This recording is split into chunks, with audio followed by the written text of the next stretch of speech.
नमस्कार, मैं हूं सुधीर चौधरी और सीधी बात के इस नए सीजन में आपका बहुत बहुत स्वागत है। आपने नोट किया होगा, इस दुनिया में बहुत ही कम लोग ऐसे हैं जो सीधी बात करते हैं। ज्यादातर लोग जलेबी की तरह गोल गोल बातें करते हैं।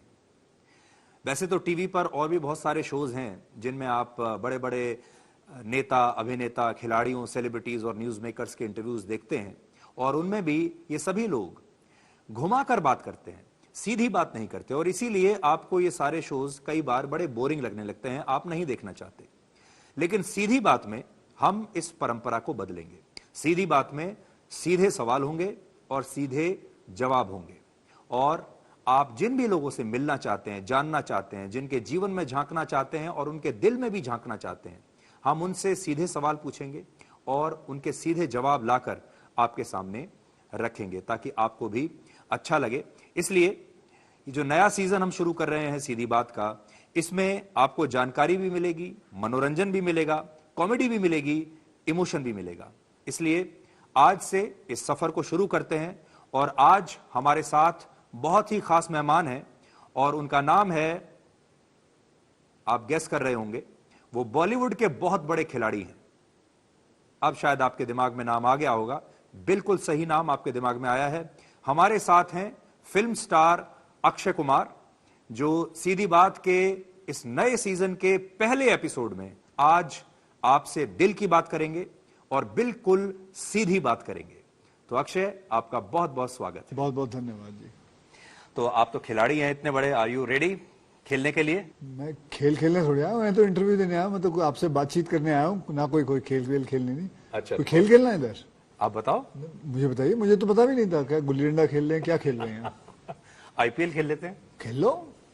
ठीक है, तो शुरुआत करते हैं हम। ये सवालों वाला खेल होगा जी। और सवाल और जवाब का खेल खेलते हैं हम। इसको आप कह सकते हैं ये सवालों का आईपीएल है। चलिए, पहला सवाल मेरा ये है जो पूरा देश जानना चाहता है, आपको आम पसंद है और आप आम काटकर खाते हैं या चूस कर? जी मुझे आम पसंद है और मैं आम मजे से खाता हूँ।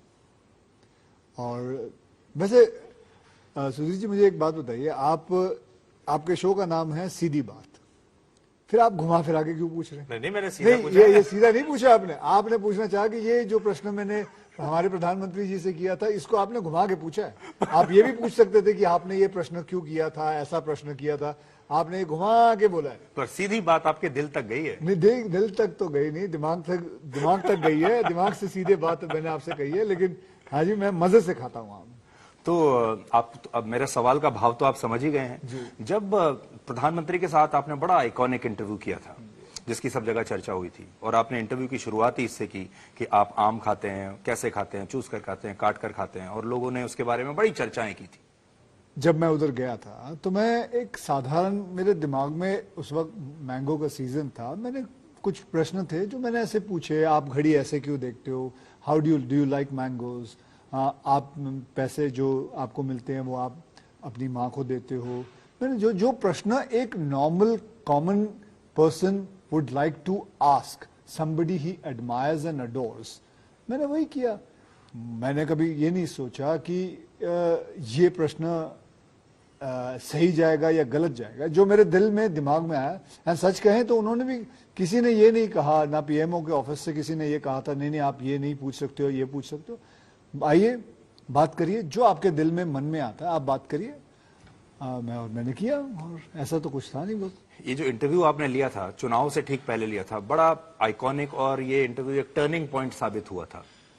तो ये इंटरव्यू करने से पहले आपने सोचा था, आपको कोई टेंशन थी, वैसी टेंशन थी जैसे पिक्चर रिलीज होने से पहले होती है? भाई, देश का प्रधानमंत्री आपके सामने आके ठीक बैठ जाए और अब आपको 1 घंटे तक उनसे बात करनी है, क्या बात करेंगे? मैं वही कह रहा हूं ना सुधीर जी, मैंने कुछ सोचा नहीं। मैं मतलब जो दिल में आया, जैसे जैसे दिल में आया मैं उनसे पूछता गया।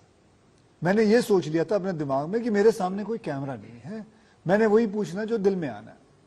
यहां तक कि मुझे अभी भी याद है, मैं व्हाइट शर्ट और पिंक पैंट पहन के गया था, तो मुझे कहा गया था, किसी ने कहा था कि यार तू पिंक पैंट पहन के आ गया है प्रधानमंत्री जी के, मतलब कोई ऐसी बात है, उनको कोई नफरत है इस कलर से?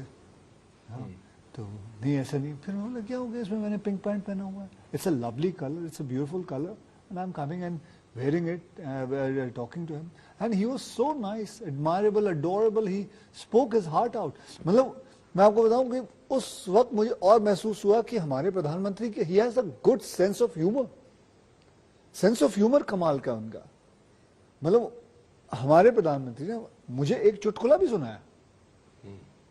सेंस ऑफ ह्यूमर है कि और हर बात में उनके सेंस ऑफ ह्यूमर आता है। मुझे ये बहुत अच्छी लगी उनकी।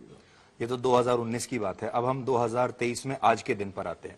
2023 में आज के दिन स्थिति यह है कि बॉलीवुड में एक अकाल सा पड़ा हुआ है, फिल्में चल नहीं रही हैं, आपकी भी बहुत सारी फिल्में नहीं चली हैं।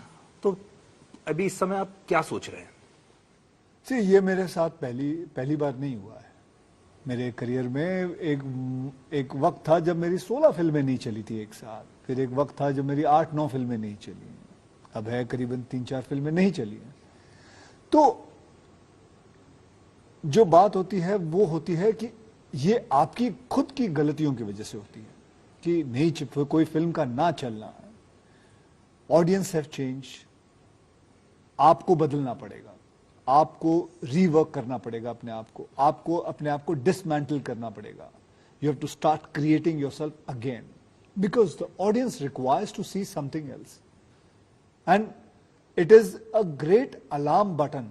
एक कमाल का अलार्म बटन है जो बजता है जब आपकी फिल्म फ्लॉप होती है, आपकी 3-4 फिल्में फ्लॉप होती है। एक अलार्म बटन होता है कि आपको अपने आप को चेंज करने का वक्त आ गया। तो वो मैं कर रहा हूं, कोशिश कर रहा हूं, कोशिश ही कर सकता हूं बस, और क्या कर सकता हूं। एक बार हम आपकी जो मेंटल जर्नी है उससे भी हम एक बार चाहेंगे कि गुजर के देखें। आपको आदत थी जब आपकी फिल्म फ्राइडे को रिलीज होती थी, पहला शो सुपरहिट, शाम तक 20-30 करोड़ कर लिया, फिर अगले दिन और 20-30 करोड़ कर लिया, गुड न्यूज, चारों तरफ से गुड न्यूज ही गुड न्यूज। ये आदत सी पड़ गई थी आपकी, लगातार एक लाइन से फिल्में हिट हो रही थी। फिर पहली फिल्म एक आई जिसमें आपको लगा कि नहीं वैसा रिएक्शन नहीं आ रहा, ये तो थोड़ी सी डाउन है। फिर आपको शायद शुरू में यकीन नहीं हुआ होगा, फिर दूसरी फिल्म आई, फिर उसका भी ऐसा ही हुआ, फिर तीसरी फिल्म आई, फिर उसका भी ऐसा ही हुआ। उस जर्नी के बारे में बताइए, उस वक्त आप क्या सोच रहे थे? क्या कभी ऐसा हुआ आपको कि जब आपको यकीन नहीं हो रहा था कि ये सब हो रहा है? नहीं, ऐसा नहीं है, यकीन नहीं। मैंने जैसे कहा आपको, मैं इससे गुजर चुका हूं एंड ये मेरी कहानी नहीं, हर एक की जिंदगी की कहानी है। ये आपकी भी जिंदगी की कहानी होगी कि आपका हर शो चलता नहीं है, ऐसा कुछ नहीं है। जब मेरे शो चलने बंद हो जाएंगे, फ्लॉप होने लगेंगे, तो नहीं, ये सबकी जिंदगी की कहानी है, क्योंकि एक नेचर है, नेचुरल एस्पेक्ट है कि हर दिन के बाद रात को आना है और हर रात के बाद फिर सुबह आना है, फिर सुबह के बाद फिर रात आनी है। ऐसे नेचर चलता है। हर एक का बिजनेस, हर बिजनेस हिट नहीं होता, हर क्रिकेटर सेंचुरी नहीं मारता। 2-3 साल मैंने देखा, कई लोग डक पे उड़ जाते हैं, कई लोग 2 या 3 स्कोरी बनाते हैं, होता है। That is the time when the person needs to, even a cricketer needs to think and he needs to change himself. The only thing I want to tell people is stop blaming anyone. Don't blame the audience. Don't blame anyone. The blame is you. It is me. It is my fault. तो आप भी ये पूरा blame आप कह रहे हैं कि ये आपकी गलती थी, ये मेरी गलती, और आप स्वीकार करते हैं? ये हमें 100% इसको मैं मानता हूं, क्योंकि आपकी फिल्म ना चलना is not because of audience or not because of any other thing. It is because of you have selected or maybe you have not given the right ingredients in that film. So आपको change करना पड़ेगा।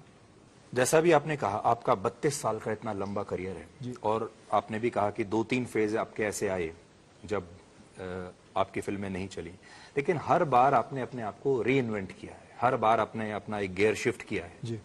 इस बार आप कैसे अपने आप को री इन्वेंट करने के बारे में सोच रहे हैं? कई बार होता है, जब मैं पहले फिल्में करता था जिसमें कॉमेडी एक्शन रहता था, लोग कहते थे यार you should do meaningful cinema, and तब मैंने, और मेरा मन भी था, तब तक मैंने अपनी खुद की कंपनी भी शुरू कर ली थी, cap of good films.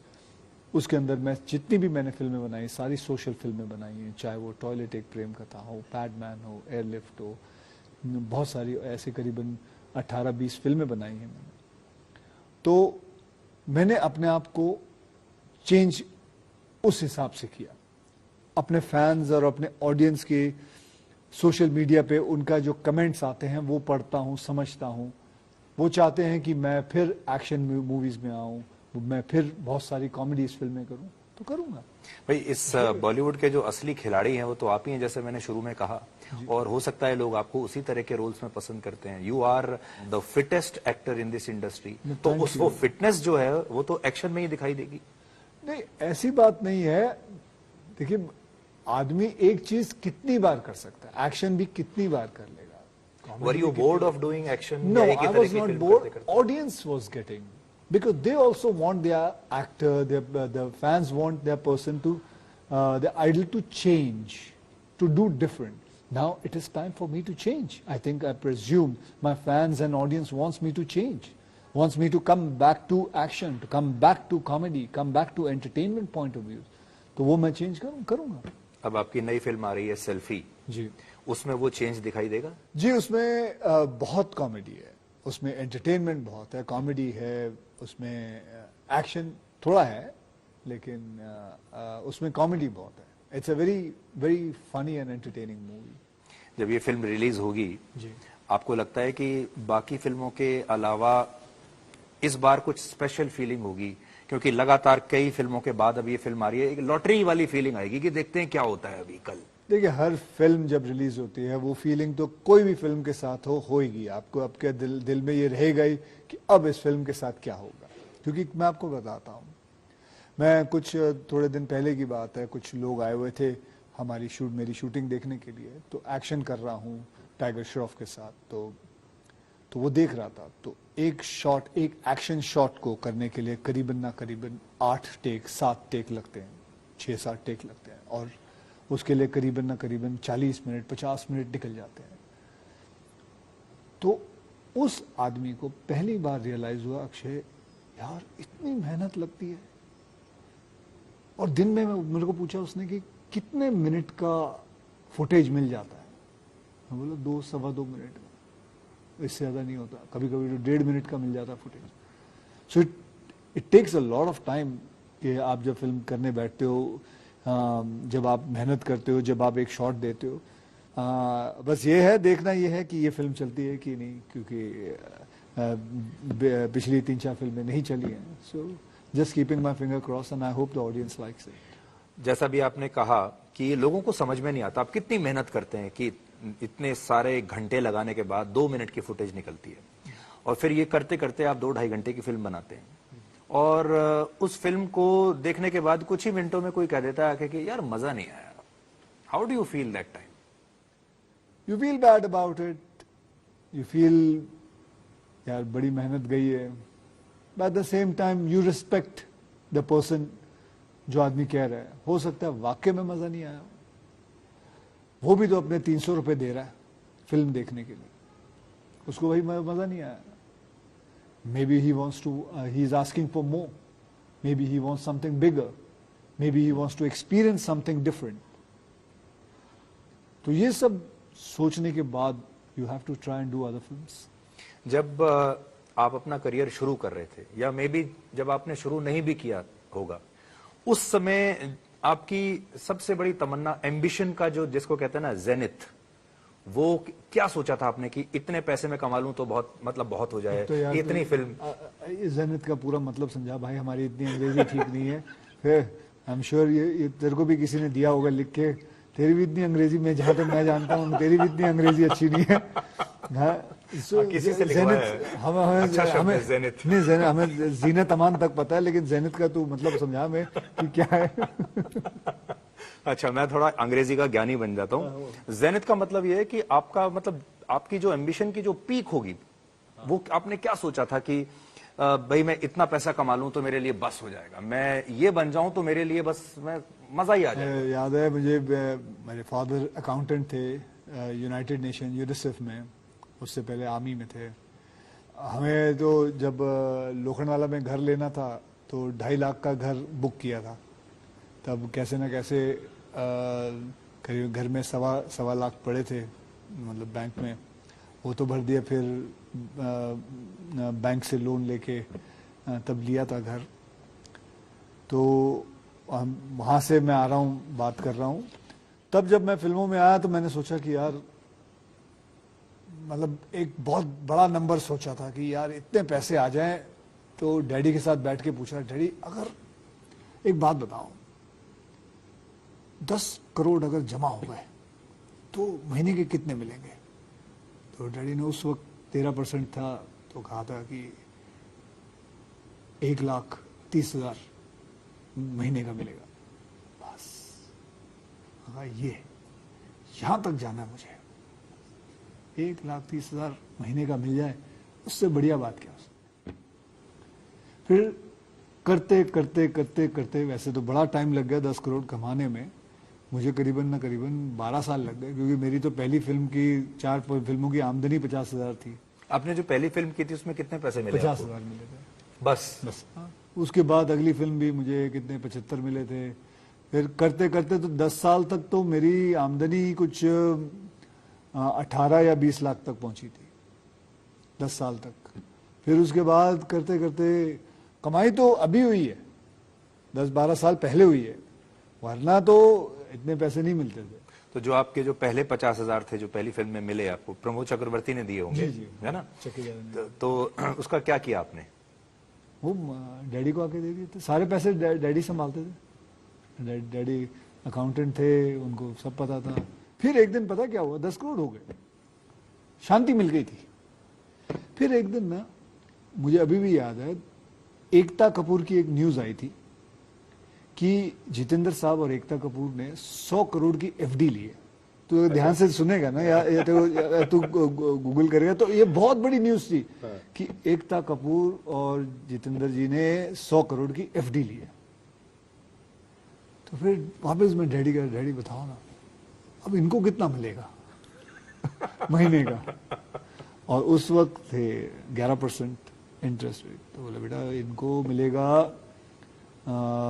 1 crore 10 lakh या 11 करोड़, ऐसे कुछ कैलकुलेट करना। 11 करोड़ साल के हुए ना, यानी 11 साल के नहीं, 1 करोड़ 10 लाख रुपए महीने के। 1 करोड़।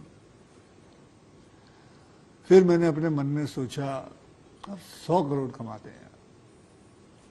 मेहनत की, बहुत मेहनत की, बहुत मेहनत की, करते करते वहां तक भी पहुंच गए। मैं क्या मतलब ये कहना चाहता हूं कि आदमी की जो फितरत है, जो वो he wants to always challenge himself, and it is good that you challenge yourself and you try to do more work. कई लोग हैं मेरे पास आते हैं, कहते हैं यार आप इतना काम क्यों करते हो? तो मेरी समझ में ये नहीं आता है कि आपको नहीं लगता लोगों को ये कहना चाहिए कि तू काम क्यों नहीं करता है, तू नालायक है? इस पे कंप्लेन होता है या इस पे कंप्लेन होता है कि तू कितना काम क्यों करता है? आपके बारे में बहुत कहा जाता है कि शूटिंग करते ही रहते हो आप, साल में 4 फिल्में करते हो लगातार। सुधीर जी, मैं शूटिंग नहीं, मैं छुट्टी भी बहुत लेता हूँ। करीबन 100 दिन मेरी छुट्टी की है। एक पूरा 1.25 महीना तो मेरा 20 बच्चों के हाथ मैं घूमने निकल जाता हूँ। ऐसा नहीं है, ये गलत फहमी है लोगों को। मैं 4 फिल्में करता हूँ और मैं ऑनेस्टली काम करता हूं, और लेकिन मैं वो 4 फिल्म जो है मेरी, जो मैं सही वक्त पे आता हूं, मैं काम करता हूं। मैं वैनिटी वैन में नहीं जाके बैठ जाता। शॉटों के बीच में मैं बाजू में बैठा होता हूं। आप मेरे प्रोड्यूसरों से पूछ सकते हो, मैं बाजू में बैठा रहता हूं, कैमरा के बाजू में ही बैठा रहता हूं। मैं टाइम वेस्ट नहीं करता, क्योंकि मैं कदर करता हूं। I want to respect other people's time and I do it, and that is how movies are made quickly, and because I understand the fact एक प्रोड्यूसर अपने पैसे लगाता है, I respect that money and I respect his time also. आपके पैसे वाली चीज को भी मैं थोड़ी देर और पकड़ के रखना चाहता हूँ। पकड़ो भाई आप। हाँ, आपके पैसे में लोगों का बड़ा इंटरेस्ट है और लोग कहते हैं बहुत पैसा आप कमाते हो। तो मैंने आज निकाला तो लगभग जो हमने पूरा कैलकुलेशन किया वो आपने अपने करियर में लगभग 2500 से 3000 करोड़ रुपए आपने अभी तक आप कमा चुके हो। अब देखिए, फोर्ब्स हाईएस्ट पेड सेलेब्स की जो लिस्ट है उसमें 2020 में आपने 356 करोड़ कमाए, 2019 में 532 करोड़, 2018 में 331 करोड़, 2017 में 290 करोड़, 16 में 258 करोड़, 2015 में 266 करोड़। ये सब मिला जुला के आपका 2,500-3 हजार करोड़ अब आप कमा चुके हो। जहां आप कह रहे थे कि मैंने 10 करोड़ भी अगर मैंने कमा लिए तो मजा आ जाएगा। तो अब यहां आकर अभी आपको और पैसा कमाने की इच्छा होती है या आपको लगता है कि बस यही आपने पता किया, ये नहीं पता किया इस पे टैक्स मैंने कितना भरा है। इसका दूसरा हिस्सा भी है, पहले मैंने सोचा ये पूछ लेता हूँ। चलो पहले पूरा पढ़ लो ना फिर, ताकि ऑडियंस को पता तो चले कि आपने होमवर्क आधा तो ना सुनाओ ना, पूरा सुनाओ ना फिर आपने क्या क्या और पता किया। तो ये तो आपकी कमाई हो गई, ठीक है। अब मैंने आपका इनकम टैक्स और जो आप टैक्स भरते हो वो भी मैंने निकाला, इसलिए अधूरा काम करके नहीं आऊंगा। Income tax, service tax, GST सारा निकाल के लाया हूं। अब आपको बताता हूं, देखिए 5 साल में आपने 625 करोड़ रुपए इनकम टैक्स दिया है, 625 ही हमने लगा लिया, और जीएसटी और सर्विस टैक्स आपने जो भरा है वो है 200 करोड़, ये 200 और मैं डाल देता हूं, ये आपका हो गया 825 करोड़ रुपए आपने टैक्स दिया है। बहुत बड़ी बात है ये इतना टैक्स भरना, और आपको इनकम टैक्स वालों ने कई बार सर्टिफिकेट भी दिया है, इनाम भी दिया है। इनकम टैक्स वाले वैसे तो कभी किसी की तारीफ करते नहीं है, मुझे लगता है देश में आप उन गिने चुने लोगों में से होंगे जिनके इनकम टैक्स वाले भी तारीफ कर देते हैं। नहीं, दैट इज वेरी, बिकॉज देखिए आप अपना टैक्स भरोगे तो वो बात करेंगे ही, वो देंगे ही आपको, and it feels very nice. I feel, मुझे बहुत अच्छा लगता है एक अकाउंटेंट का लड़का अपने टैक्सेस बराबर देता है, मुझे बहुत अच्छा लगता है। मेरे को डैडी यही सिखा के गए थे कि बेटा टैक्स अपना अच्छी तरह भरते रहना। मैं नहीं चाहता कि घर पे कोई आए ये पूछने कि भाई कहीं माल छुपा रखा है, मैं नहीं चाहता ये सब हो। मैं जिंदगी बहुत सुकून से जीना चाहता हूँ, मैं नींद से मतलब मेरे सुकून से नींद सोना चाहता हूँ। मैं 8 घंटे की नींद मेरे लिए बहुत सबसे ज़्यादा मायने रखती है, काम से भी ज़्यादा मायने मेरी हेल्थ और मेरी नींद है और मेरा परिवार है, उसके बाद काम आता है। सबसे इंपॉर्टेंट यही चीज़ है मेरे लिए। तो नींद अच्छी आती है आपको? नींद 8 सवा 8 घंटे की नींद आती है। शुरू में आपने कहा था आप जानना चाहते थे कि प्रधानमंत्री अपने पैसे का क्या करते हैं जो उन्हें सैलरी मिलती है, अब हम आपसे ये जानना चाहते हैं आप ये 3000 करोड़ का क्या करते हैं? इसमें आपने टैक्स तो निकाल दिया, उसको कम तो करो। 825 करोड़ हमने निकाल दिया, वो कम कौन करेगा? चलिए बाकी बचे 2200 करोड़ क्या करते हैं वो भी मैं निकाल के लाया हूं, लेकिन आपसे पहले हम ये जानना चाहते हैं कि इतना पैसा जिसके पास होता है बैंक में, प्रॉपर्टी में, या एसेट्स जिसके पास इतने होते हैं, what is that mind, state of mind? देखिए पैसा कमाना अलग है, ये मुझे पता है, चलो बैंक में पड़ा है, मैंने जो भी कमाया ईमानदारी से और मेहनत करके कमाया और इसके ऊपर टैक्स भर के कमाया, ठीक है ना। आप चाहे कोई कुछ भी बोल ले, मैं जिंदगी में खाना तो वही मुझे इतना सही है। आपको बताऊं, मैं खाने का भी ज्यादा शौकीन नहीं रखता, मैं खाने का इतना मुझे शौक नहीं है। मैंने कहीं पढ़ा था तो वो मैंने अपने दिमाग में डाल ली बात कि खाना खाओ तो जितना आपके ये पाम में खाना आता है उतना खाया करो, उससे ज्यादा खाने की, उससे ज्यादा पेट को जरूरत नहीं है। फिर 6:30 बजे तो मैं पहले से ही खाते आया हूँ। तो पैसा कमाना ये नहीं है कि मैं पैसे कमाना चाहता हूँ, मैं पैसे को रखा हुआ है, किसी को जरूरत होती है मैं दे देता हूँ, जो जेन्युइन हो, बहुत सारी चीजें हैं मैं करता रहता हूँ। लेकिन अगर आप मुझे ये कहोगे कि मैं पैसे के पीछे भागता हूँ, वो गलत है। आप डोनेशन भी बहुत करते हैं, चैरिटी बहुत करते हैं, लेकिन उससे पहले मेरे दिमाग में सवाल आ रहा है, जब से ये इंटरव्यू शुरू किया है ये तीसरी या चौथी बात आपने ऐसी कही है जिससे ऐसा लगता है कि अभी मैं स्वामी अक्षय कुमार से बात कर रहा हूँ, संत अक्षय कुमार। नहीं सुधीर जी, गलत है। मैंने जितनी भी बातें की हैं, आप भी जब बच्चे थे तो आप भी यही करते थे, आप भी जल्दी खाना खाते थे, आपके भी पिताजी माताजी यही कहेंगे बेटा सो जाओ, सुबह जाना है, स्कूल जाना है। सुबह आप भी जल्दी उठ के पढ़ते थे, ब्रेकफास्ट करते थे। ये आपने अपनी आदतें बिगाड़ी होंगी। आज आप 9 बजे उठते हैं, 10 बजे उठते हैं, तो फिर आप मेरे बारे में भी रिसर्च करके आए हैं? नहीं, मैं आपको जानता हूँ, अच्छी तरह जानता हूँ। तो मैं ये बता रहा हूँ कि हम अपनी आदतें खुद खराब कर देते हैं, वरना एक्चुअल लाइफ जो है, जो हमारे माँ बाप ने हमको बचपन से सिखाया है, वैसे ही रखनी चाहिए। पर are you moving towards spirituality? लगता है कभी आपको? मैं स्पिरिचुअलिटी नहीं, क्योंकि देखिए जब आदमी सब कुछ अचीव कर लेता है जो उसने सोचा होता है ना, उसके बाद फिर उसको अध्यात्म की तरफ रुचि हो जाती है। See I am a very found believer. मतलब मुझे है ना, जैसे कि मैं अभी टाइगर श्रॉफ के साथ काम कर रहा हूँ, मुझे बड़ा मजा आता है उसके साथ काम करके। बड़े सालों बाद मुझे कोई एक ऐसा इंसान मिला जो मेरे जैसा है, मेरे से जैसा सोचता है। वो भी 9 बजे सो जाता है, वो भी सुबह उठता है, कसरत करता है। उसको मैंने देखा है, उसके चेहरे पे मैंने एक बात नोट की है, ठीक है वो भी पैसे कमाता है, वो भी बहुत मेहनत करता है, बहुत ज्यादा मेहनत करता है, लेकिन एक फेस पे ना उसके तेज है, बहुत इनोसेंट तेज है, वो भी मतलब हमेशा हंसता रहता है। मैं यही चाहूंगा हमारी जो ऑडियंस है या आपके जो ऑडियंस है जो सुनने वाले, हमेशा हंसते रहो, चाहे थोड़ा पैसा हो। मैं जैसे मैं बता रहा हूं, मेरे पास पैसे नहीं थे, मैं ये पैसे अपने आप आते गए। मैंने तो आपको बताया 10-12 साल तक तो मेरे पास मेरी तनख्वाह ही हर फिल्म की करीबन 14 लाख 15 लाख होती थी, 18 लाख होती थी। लेकिन मैं ये कहूंगा कि सबसे बड़ी जो दौलत है वो है आपकी खुशी। खुश रहना बहुत जरूरी है, जो कि मैं टाइगर के अंदर देखता हूँ, उस लड़के में देखता हूँ। अगला अक्षय कुमार टाइगर श्रॉफ में देखते हैं? मेरे से कई ऊंचा है वो लड़का, वो बहुत अच्छा है। वो मैं उसकी जितनी तारीफ करूं कम है, मुझे बहुत अच्छा लगता है वो लड़का। ही हमेशा खेल कूद में रहता है, हमेशा काम के लिए, कभी भी कोई भी काम के लिए, कोई भी शॉट के लिए मना नहीं करता है, कुछ भी हमेशा उधर सेट पे बैठा रहता है, ज्यादा किसी से बातचीत नहीं करता, मुझे बहुत अच्छा लगता है। अभी आप क्योंकि दोनों एक फिल्म में साथ में काम कर रहे हैं, शूटिंग कर रहे हैं, अभी आपने एक चिट्ठी लिखी, वो चिट्ठी बिल्कुल ऐसा लगा जैसे एक बड़ा भाई छोटे भाई को चिट्ठी लिख रहा है। उसमें आपने ये भी लिखा टाइगर को कि उसने फिजिकल एंड्योरेंस में एकदम आपको, he put you on a test. मैं बोलता हूं ना, बल्कि लोग कहते हैं कि एक्सपीरियंस लोगों से सीखना चाहिए। मैं कहता हूं नहीं, एक्सपीरियंस से लोगों से सीखना चाहिए, वो ठीक है, लेकिन कभी कभी आपकी जिंदगी में कुछ ऐसे आ जाते हैं जो यंगस्टर्स रहते हैं, जो आपको सिखा के जाते हैं। And this is my test time. I am getting to learn, I have to be more fitter because I have to work with him. कदम से कदम मिलाना है उसके साथ, and it is good. I am very thankful to him that कि वो मुझे उस चीज के अंदर लेके चल रहा है। अब हम आते हैं आपकी कमाई का दूसरे हिस्से पे आते हैं, और वो हिस्सा है आपका चैरिटी का, डोनेशन का। और जब मैं ये लिखने के लिए बैठा तो कई पन्ने भर गए। देखिए 2023 में आपने 15 लाख रुपए दिए दिल्ली में किसी को हार्ट ट्रांसप्लांट के लिए, उसके हार्ट में कुछ प्रॉब्लम थी।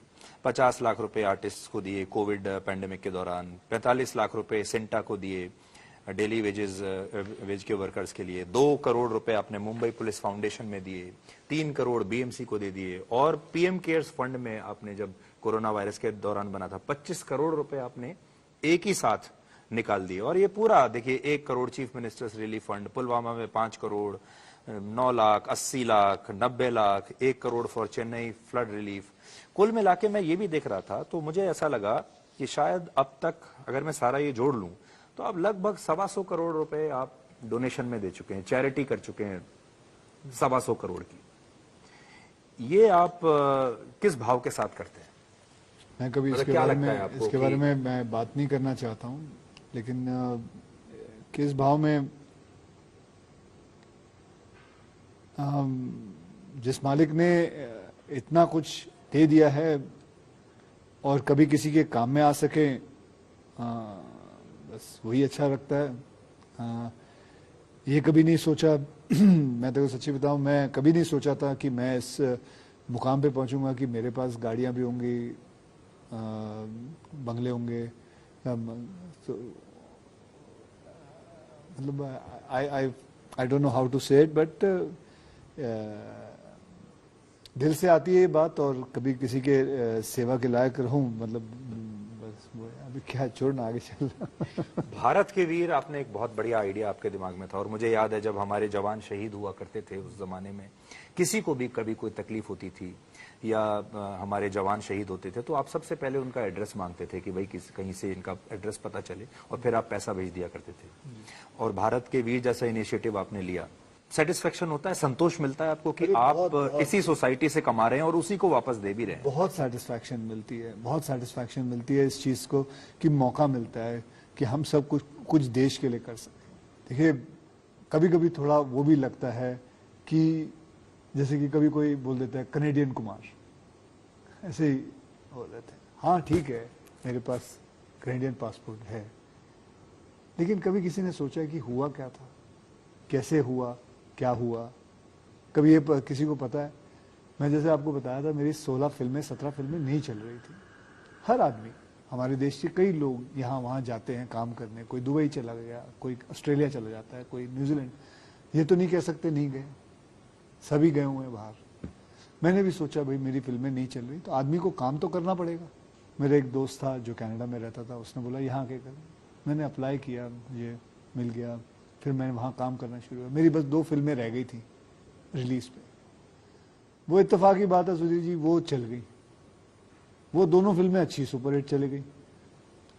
अब मैं रुक गया। फिर मेरे दोस्त ने बोला तूने नहीं चल रही है, वापस जा कर काम।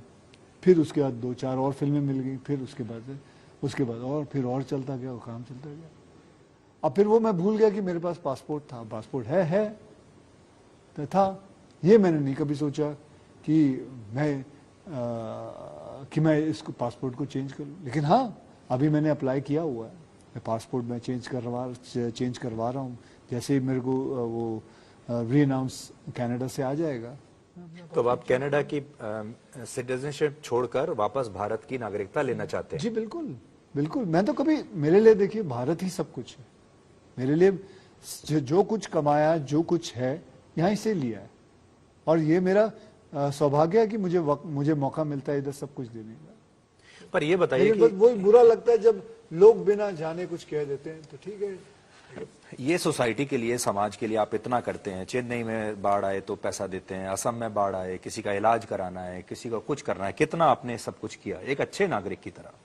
पर इसी देश के लोग जब कभी आपको कनाडा कुमार कहने लगते हैं, कभी आपकी फिल्म को ही बॉयकॉट करने की बात करने लगते हैं, जब दर्शक बनते हैं तो इतने रूथलेस बन जाते हैं कि नहीं जी हमें नहीं देखनी आपकी फिल्म, तब आपको कैसा लगता है?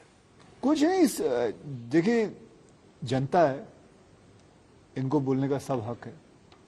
इनकी हर बात सर आंखों पर। See at the end of the day my job is to satisfy and give them entertainment and give them happiness. वो मैं करता रहूंगा। ये फिल्में नहीं चली, कोई बात नहीं, आगे ट्राई करूंगा, सेल्फी की कोशिश करूंगा, उसके आगे की कोशिश करूंगा, लेकिन करूंगा, काम करता रहूंगा, काम नहीं छोड़ूंगा, काम करता रहूंगा। सी अभी कुछ ऐसा लग रहा है कि अच्छे दिन शुरू हुए हैं बॉलीवुड के। अभी शाहरुख खान की फिल्म आई पठान, उसके बारे में लोग कह रहे हैं कि सुपरहिट हो गई और उसने जो इतना बड़ा अकाल पड़ा हुआ था बॉलीवुड में उसको तोड़ दिया उस फिल्म ने। आपने वो फिल्म देखी है और इस पर आपकी प्रतिक्रिया क्या है? आप भी बॉलीवुड के इतने बड़े स्टार हैं। मुझे तो बहुत अच्छा लगा कि मेरे मित्र शाहरुख खान जी की फिल्म रिलीज हुई, फिल्म इतनी चली, एंड यू फील गुड क्योंकि पैसा आता है इंडस्ट्री के अंदर, इट सर्कुलेट्स एंड देन हमें मौका मिलता है। मैं तो कहता हूँ हर एक की फिल्म चलेगी तो और बड़ी होती जाएगी और हम और बड़ी बड़ी फिल्में बनाते हैं। बहुत अच्छा लगा जब शाहरुख की फिल्म चली। अक्षय, आज आपके पास नाम है, शोहरत है, बंगला है, गाड़ी है, ये बड़ा मशहूर पहले डायलॉग भी था, और मेरे पास माँ भी है, लेकिन अब आपके पास माँ नहीं है। ये सब तो है। मैंने एक चीज और भी नोट की, जब से you are very attach to your mother, और जब से आपकी मदर गई हैं तभी से आपकी कोई फिल्म हिट नहीं हुई है। जो आप बात कह रहे हैं बिल्कुल सही है। तो जिंदगी में माँ का होना, माँ का और पिता का होना बहुत ज़रूरी है, खास करके माँ का तो।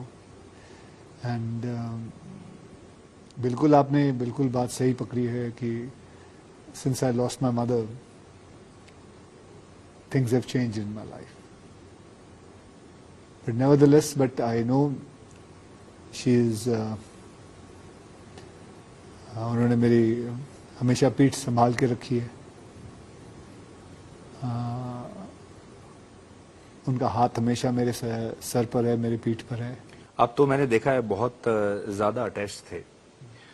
उनके जाने के बाद क्या बदलाव आया जीवन में? आप कह रहे कि सब कुछ बदल गया। आई एम स्टिल, मतलब मैं अभी भी उस टर्म पे नहीं आया हूं that I have lost my mother. क्या ना, कभी कभी होता है कि आप कोई हादसा हो जाता है आपकी जिंदगी में, but you still don't want to believe it. मैं कई बार होता है कि मेरे दिमाग में चलता है ये कि my mother is waiting and I cannot take the fact that she जिंदगी से माँ का चले जाना ना, खत्म हो जाता है सब कुछ। जब आपकी माँ की मृत्यु हुई थी तो ये तो मेरा खुद का अनुभव है और मैंने खुद ये बात महसूस की कि आप उस समय बहुत शोक में नहीं जाना चाहते थे और आप काफी समय तक डिनायल मोड में थे। मुझे याद है, वो दिन भी मुझे याद है, उसके अगले दिन का दिन भी याद है, उससे अगले दिन भी याद है। I found you in a denial mode, जैसे ऐसा कुछ हुआ ही नहीं है। और कई बार, मैं कभी आपसे कहा नहीं, लेकिन मुझे कई बार ऐसा लगता था कि you are trying very hard not to believe that this has happened. I still believe कि ऐसा नहीं हुआ है, still cannot come to terms. और ये मेरा ही नहीं, ये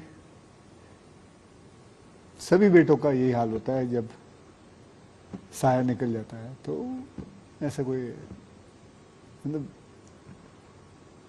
वन ऑफ द पेरेंट्स का साया होना बहुत जरूरी है। दोनों का हो तो बहुत ही अच्छी बात है, बट दैट्स इट। आपके इस दौर में अगर वो होती तो क्या कहती हैं आपको? ऐसे दौरों में कई बार, मतलब जैसे मैं कहा कि मेरी कई फिल्में बाहर नहीं चली थी, उनकी एक बड़ी फेमस लाइन है, फिक्र नहीं कर पुत्र, बाबा जी तेरे नाल ने, मतलब भगवान शिव तेरे साथ है, उसी को लेके चलते हैं।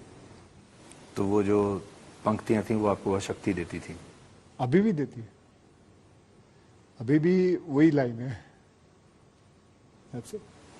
बात करते हैं कभी आप उनसे? हाँ ठीक है। नहीं, मैं देख पा रहा हूँ, you are really really very attached to her. और काफी, आप शूटिंग से आते थे, सबसे पहले आप ऊपर जाते थे उनके फ्लोर पर और फिर उनके साथ बात करते थे, बताते थे कि क्या हुआ। हाँ है, ऐसे ही है यार। चलो आगे चल। I am really sorry. चलो कोई बात नहीं। अच्छा चलो, मुद्दा बदलते हैं। आप अपनी आइडियोलॉजी के लिए जाने जाते हैं। आपकी एक खास आइडियोलॉजी लोग कहते हैं, आप देशभक्त हैं, राष्ट्रभक्त हैं, भारत को प्यार करते हैं। लेकिन कनेडियन को मारूं। कभी आप ये सोचते हैं कि आप पॉलिटिक्स में आएंगे, राजनीति में आएंगे? नहीं, पॉलिटिक्स में देखिए प्यार बहुत मिलता है फैन से, सब कुछ है, सब कुछ बढ़िया है। मैं फिलहाल तो यही कहूँगा, ना अभी तक मैंने सोचा नहीं है, ना कभी मुझे, लेकिन ज़िंदगी में आगे कुछ चीज़ें हो जाती है ऐसे कि आपका सिचुएशन बदल जाता है। लेकिन अभी मैंने, अगर आप मुझे आज पूछोगे तो मुझे पॉलिटिक्स में नहीं आना। आपकी कुछ रुचि है, आप पॉलिटिक्स के जरिए, जरूरी नहीं है सिर्फ सत्ता पाने के लिए आए, बट कुछ कंट्रीब्यूट करने के लिए भी आप आ सकते हैं? ऐसा अभी तक मैंने सोचा नहीं है, मतलब इसके बारे में it's a very long process. अभी तो सिर्फ फिल्में बनाना चाहता हूँ, फिल्मों के द्वारा, चाहे वो सोशल फिल्में हों, चाहे वो एंटरटेनिंग फिल्में हों, बस उसी को अपना वो रखना चाहता हूँ। And I just want to carry on working. अब फैमिली में से आपके पिता और आपकी माँ दोनों अभी आपके साथ नहीं है। अब फैमिली लाइफ जो है वो किन चीजों के आसपास रहती है आपकी? How is your family life? How do you lead your family life? क्या आपकी फैमिली भी वैसे ही सिर्फ फिल्मों की बातें करती है? लोग ये जानना चाहते हैं कि आपकी फैमिली कैसी है? जो बड़े स्टार्स होते हैं, इनकी फैमिली कैसी होती है? क्या बातें करते हैं आप? फिल्मों के बारे में तो बिल्कुल बातें नहीं होती हमारे घर में। बीवी है, फिल्म लाइन से रही है, बेटा भी बचपन से उसने ये देखा है। लेकिन ये मेरा बेटा, मेरी बेटी, माय वाइफ बिल्कुल अलग है ये फिल्मों से, क्योंकि वैसे भी मेरी वाइफ ने कहा है कि she never wanted to be an actress. वो तो उसकी मम्मी ने कहा कि नहीं, otherwise she wanted to be a chartered accountant, but now she is more happy because अब तो वो कॉलमनिस्ट लिखती है, पढ़ती हैं, किताबें लिखती हैं। बेटा है, उसको भी फिल्मों का ज़्यादा शौक नहीं है, वो he wants to be in fashion designing. क्या आपका बेटा फिल्मों में आएगा, जैसे ज्यादातर बड़े स्टार्स के बच्चे फिल्मों में आ जाते मैंने हैं? कहा ना, उसको शौक नहीं है। उसने कभी भी ये जाहिर नहीं किया मुझे फिल्मों में आना, उसने यही जाहिर किया कि मैं फैशन डिज़ाइनिंग करना चाहता हूँ। He wants to be something in fashion designing. पर देखिए, अब आपके परिवार की एक लेगेसी है। राजेश खन्ना साहब थे, फिर डिम्पल कपाड़िया, आपकी एक पत्नी, द ग्रेट अक्षय कुमार। तो इस लेगेसी को आप नहीं चाहेंगे कि आपके बच्चे और आगे ले जाएं? नहीं, मैं यही चाहूंगा कि वो खुश रहे। मैं ये नहीं चाहूंगा कि मेरी वजह से उसको 4-5 फिल्में मिल जाएं। और वो कमाल की बात है सुधीर जी कि वो खुद भी नहीं चाहता। अब मैं बताऊं आपको कि हाल ही की बात है, उसे एक यूनिवर्सिटी में एडमिशन चाहिए, बहुत बड़ा यूनिवर्सिटी है लंदन में, तो अभी उसको एडमिशन चाहिए। तो मैं और मेरी वाइफ बात कर रहे थे कि बेटा वो होता है ना, बोर्ड में लोग होते हैं, तो एक दो जन को हम जानते हैं, तो बेटा से बात कैटेगोरिकली ही टोल्ड मी कि डैडी, वहां अगर बात की और मुझे एडमिशन मिली, मैं कभी नहीं जाऊंगा और मैं आप लोगों से बात नहीं करूंगा। मुझे मालूम है उसको उस यूनिवर्सिटी में जाना है, लेकिन फिर मैंने वाइफ को कहा नहीं, बात नहीं करेंगे, अगर उसकी किस्मत में होगा तो उसको मिल जाएगा एडमिशन। तो वो उस ख्यालात का लड़का है। तो आप उसके लिए कभी ये अगर आप बोलोगे कि लेगेसी में आ जाए, नहीं, वो नहीं आएगा। ये भी कहा जाता है, इनफैक्ट जब आप प्रधानमंत्री का इंटरव्यू ले रहे थे तो उन्होंने भी आपसे ये बात कही थी कि आपके परिवार में भी दो अलग अलग आइडियोलॉजी चलती हैं, दो विचारधारा चलती हैं, एक आपकी और एक आपकी पत्नी की। तो अभी भी वो क्लैश होता है या now you have settled down? नहीं, अब सेटल हो गया। क्लैश मतलब क्लैश नहीं है वो, इट इज उसकी आइडियोलॉजी मेरे से बिल्कुल अलग है, मेरी अलग है, उसकी सोच अलग है, बट आई रिस्पेक्ट उसकी सोच। I respect what she thinks and she respects now. पहले थोड़ी बहुत अनबन होती थी, अब एक वो कहते हैं ना, वो शब्द क्या, मांडोली हो गई है अभी। दुनिया भर के जो पति हैं जो इस समय आपको देख रहे हैं, उनके लिए आपके पास कोई टिप है देने के लिए, how to lead a good happy married life? Tip यही है कि सरेंडर कर। सी, it's always the woman's luck. It's always, जो घर में जितनी भी अच्छी बातें मतलब जो होती हैं, it's all because of a woman, Lakshmi. अगर कभी कभी उनकी भी गलती हो और चुपचाप मान लो तो कोई बुराई नहीं है। मैं तो ये मानता हूँ कि चुपचाप मान लो, हाँ भाई मैंने गलती की। वो ऐसे करने से ना, मेरी गलती है, बात बहुत बड़े तूफान से आप निकल जाते हो चुपचाप। ये चीजें लोग भी आपसे बहुत जानना चाहते हैं। क्या आपकी पत्नी आपकी फिल्में देखती हैं, और जब देखती हैं तो आपके कौन से दौर की फिल्में उनको पसंद आती थी? ये जो आपने बीच में मीनिंगफुल सिनेमा करना शुरू किया, ये वाला कॉमेडी एक्शन, या वो कभी देखती है, आपको? But she is a very big critic of mine, and वो तो सीधे ही मेरे को कह देती है कि क्या बकवास फिल्म है, क्या बेकार फिल्म है। मतलब पहले जब था तो पहले तो उसने एक दो बार तो प्रोड्यूसर को भी कह दिया it's a shit film. Producer ने मेरे साथ काम भी नहीं किया फिर उसके बाद। तो फिर मैंने उसको समझाया, देखती ना, जो तुझे कहना तू मुझे कह, लेकिन उस बेचारे को मत कह। उसको तो फिर थोड़ा बहुत कभी कभी डिप्लोमेटिक होना पड़ता है। अब बात करते हैं गलतियों की। आपने कभी अपने जीवन में कोई गलती की है जिसको आपने सोचा हो कि ये मुझसे गलती हो गई और आपने उसको स्वीकार किया हो? मुझसे कोई गलती की हो? हाँ, मैंने एक बार, हाँ मेरे से गलती हुई है, मैंने स्वीकार भी कर लिया था। जैसे मैंने वो इलायची का ऐड किया था, तो वो मुझसे गलती हुई थी और मैंने स्वीकार भी कर लिया। उसी रात को मैंने मुझे नींद नहीं आ रही थी, मुझे बराबर चैन नहीं था, and I spoke about it and I wrote what I had to write, I give the clarification, हाँ मेरी गलती थी। पर आपको लगा तब तक बहुत देर हो चुकी है, लोगों ने उस पर तमाम तरह के रिएक्शंस करने शुरू कर दिए थे, बट ये बड़ी बात है कि आप कह रहे हो कि आपको उसी समय उसी दिन ये लग गया कि आपसे गलती हुई? हाँ, बिल्कुल लग गया था उसी वक्त। और देखो, हर इंसान गलती करके ही सीखता है, तो महामारी ने सीख लिया था, समझ गई थी बात। अक्षय, जब आप आए थे तो आपने बहुत संघर्ष किया था इस फिल्म इंडस्ट्री में आने के लिए। अब 32 साल के बाद आपको क्या लगता है, वो दौर न्यू कमर्स के लिए ज्यादा बुरा दौर था, संघर्ष ज्यादा करना पड़ता था, या आज ज्यादा मुश्किल है बॉलीवुड में कदम रखना? नहीं, वो दौर ज्यादा मुश्किल था। अब तो एवेन्यूज भी बहुत खुल गए हैं। अब वेब सीरीज है, अब शॉर्ट फिल्म्स हैं, फिल्में हैं। अभी तो अमेजोन में काम करने के लिए, नेटफ्लिक्स पे, हॉटस्टार पे, इतने सारे एवेन्यूज है, जियो पे। तो बहुत लोग, बहुत कंटेंट बनते जा रहा है और उस बहुत कंटेंट की वजह से कई लोगों को काम मिलता है। तो अब मुझे लगता है, आसान तो अभी भी नहीं है, मुश्किल है, लेकिन उस वक्त से लेके, मतलब अगर आज का कंपेयर करो तो उस वक्त ज्यादा डिफिकल्ट था। आपने कभी सोचा है कि ये जो दौर है इसमें आपको वेब सीरीज में भी काम करना चाहिए? जी बिल्कुल, मैं वेब सीरीज में कर रहा हूँ। एक वेब सीरीज अभी करूंगा मैं, इस साल ही शूटिंग शुरू करूंगा उसकी। अभी तक वो लोग लिख रहे हैं, तो जैसे ही लिख के शुरू तो मैं करूंगा। करना चाहिए, क्यों नहीं करना चाहिए। आप नॉन फिल्मी बैकग्राउंड से आए थे, आप अपने आप को आउटसाइडर मानते हैं आज भी, या now you think that you are a part of Bollywood establishment? नहीं, I still feel I am from outside and I just have to keep on working. पर जब आप आउटसाइडर थे, अभी भी आप कहते हैं कि आप हो, और आपने इतनी बड़ी फिल्म इंडस्ट्री की फैमिली में शादी की, और जो आपकी पत्नी थी वो बिल्कुल फिल्म इंडस्ट्री की जो कोर जो फैमिलीज जो होती हैं उसका वो हिस्सा थी, द ग्रेट राजेश खन्ना की डॉटर। एडजस्टमेंट में कुछ प्रॉब्लम हुई आपको? एक्चुअली शादी से पहले ही we were staying together for 1 year.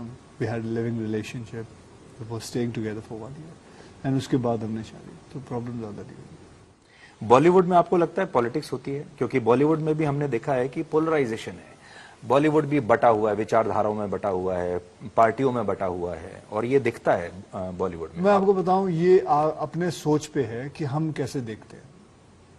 I am sure होती होगी, आई एम श्योर ये सारी चीजें कुछ ना कुछ कहीं ना कहीं होती होगी। मैं जितने भी नए लोग जो आने वाले हैं इस इंडस्ट्री में, इस चीज की परवाह मत करना, सीधे चले जाना, काम करते रहना, काम करते रहो बस। ये मत देखना कि ये क्या सोचेगा, वो क्या करेगा। और ये, हाँ, कुछ लोग होते हैं जो आपको घुमाने की कोशिश करेंगे, होती है हल्की फुल्की पॉलिटिक्स, लेकिन इस बात की फिक्र नहीं करनी चाहिए। आप सिर्फ काम करते रहो। देखिए, मैं नहीं जाता किसी पार्टियों में, मैं नहीं जाता कहीं भी, चुपचाप अपना काम करो। और मुझे अगर अगली फिल्म मिलती है, इट्स नॉट बिकॉज मैं किसी पार्टी पे जाता हूँ या किसी ग्रुप में हूँ या किसी कैंप का हूँ। मुझे इसलिए काम मिलता है क्योंकि मेरा काम चला, फिल्में चली। इसीलिए आपको एक्चुअली में काम इसीलिए मिलेगा कि अगर आपकी फिल्में चलेंगी, ना कि आपके कि किस कैंप के हो। पर लोग यही सोचते हैं कि जितना ज्यादा पार्टी में जाओगे, सोशलाइज करोगे, देखोगे सही लोगों के साथ, रिश्ते बनाओगे, तो काम मिलेगा। तो वही मैं कह रहा हूँ ना, वो गलत बात है, वो ऐसा नहीं है। वो आपको मैक्सिमम 1 या 1.5 फिल्म दिला देगा, उसके बाद तो आपका काम ही बोलेगा। आपने अपनी घड़ी वापस से बांध ली है, इसका मतलब ये है कि समय समाप्त हो रहा है, आपको जाना है शूटिंग पे। मैं एक आखिरी सवाल आपसे ये पूछना चाहता हूं कि do you feel the pressure of looking young? Do I feel? No, I want to look the age I am in a very graceful manner. I don't want to have a pressure of I am 55 years old. I was born in 1967 and I'm very happy and very healthy in life, and I don't ever want to take a pressure कि मेरी उम्र क्या है, and I want to act मेरी उम्र। But आप आपकी जो फिल्मी एज जो है, आपकी जो ऑन स्क्रीन एज है, वो आप अभी भी 35-40 ही रखते हो। देखिए, कभी कभी कुछ रोल होते हैं जिसकी उम्र 40 रहती है, 42 रहती है। I think we can do it. मैं ये तो नहीं कह रहा कि मैं 22 साल की उम्र के लिए करूंगा कोई रोल, हाँ, लेकिन अगर 35-40 तक है तो I think I can still carry it. और अभी आप ये कितने दिन तक करेंगे, इससे पहले कि अब आप दादाजी के रोल में आने लगे हैं, ग्रैंडफादर के रोल में, या? सुधीर जी, उसके लिए अभी वक्त है। दादाजी के रोल के लिए, परदादा के रोल के लिए, अभी तो फिलहाल मुझे इस चीज का लुत्फ उठाने दीजिए। Thank you so much Akshay Kumar, the खिलाड़ी। और उम्मीद करता हूं कि आपको ये जो सिलसिला था, सवाल और जवाब का जो खेल है, ये आपको पसंद आया होगा। एंड आई रियली अप्रिशिएट कि आपने दिल से बात की और आपने सीधी बात की। मैंने जरूर घुमा फिराकर आपसे सवाल कुछ किए, लेकिन आपने सीधे जवाब दिए। बस आई एम ग्लैड दैट आपके प्रोग्राम के हिसाब से पूरा ये रहा, and I hope I say people like it, and whatever it is, whatever I have said in this program अपने दिल से ही कहा है। Thank you so much. Thank you. Thank you. Thanks. Akshay के साथ आज की हमारी ये बातचीत बहुत सुंदर रही, बहुत सिंपल रही और बहुत शानदार रही।